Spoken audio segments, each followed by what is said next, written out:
Chapter 40. Comfort, yes, comfort my people, says your God.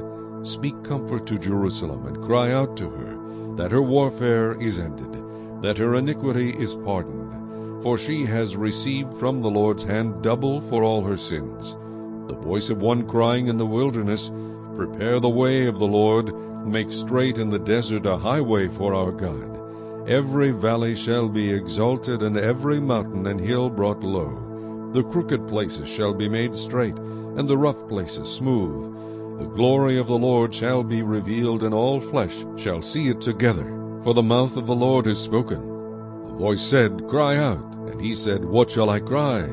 All flesh is grass, and all its loveliness is like the flower of the field. The grass withers, the flower fades, because the breath of the Lord blows upon it. Surely the people are grass. The grass withers, the flower fades, but the word of our God stands forever. O Zion, you who bring good tidings, get up into the high mountain, O Jerusalem. You who bring good tidings, lift up your voice with strength. Lift it up, be not afraid. Say to the cities of Judah, Behold your God. Behold, the Lord God shall come with a strong hand, and his arm shall rule for him. Behold, his reward is with him, and his work before him. He will feed his flock like a shepherd.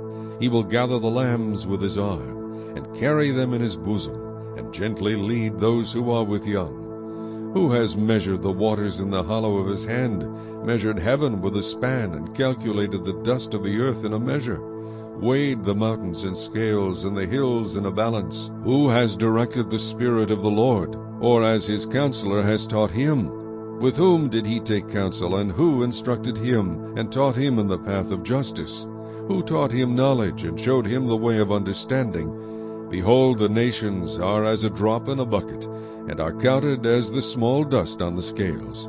Look, he lifts up the isles as a very little thing, and Lebanon is not sufficient to burn, nor its beast sufficient for a burnt offering.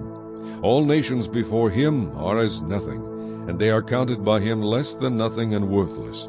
To whom then will you liken God, or what likeness will you compare to him? The workman molds an image, the goldsmith overspreads it with gold, and the silversmith casts silver chains. Whoever is too impoverished for such a contribution chooses a tree that will not rot.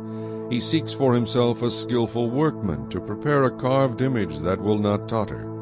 Have you not known? Have you not heard? Has it not been told you from the beginning? Have you not understood from the foundations of the earth? It is he who sits above the circle of the earth, and its inhabitants are like grasshoppers, who stretches out the heavens like a curtain, and spreads them out like a tent to dwell in. He brings the princes to nothing, he makes the judges of the earth useless. Scarcely shall they be planted, scarcely shall they be sown, scarcely shall their stock take root in the earth, when he will also blow on them, and they will wither, and the whirlwind will take them away like stubble. To whom then will you liken me? Or to whom shall I be equal, says the Holy One? Lift up your eyes on high, and see who has created these things, who brings out their host by number. He calls them all by name. By the greatness of his might and the strength of his power, not one is missing. Why do you say, O Jacob, and speak, O Israel, My way is hidden from the Lord, and my just claim is passed over by my God? Have you not known? Have you not heard? The everlasting God, the Lord, the Creator of the ends of the earth, neither faints nor is weary. His understanding is unsearchable. He gives power to the weak, and to those who have no might he increases strength. Even the youths shall faint and be weary, and the young men shall utterly fall. But those who wait on the Lord shall renew their strength. They shall mount up with wings like eagles. They shall run and not be weary. They shall walk and not faint.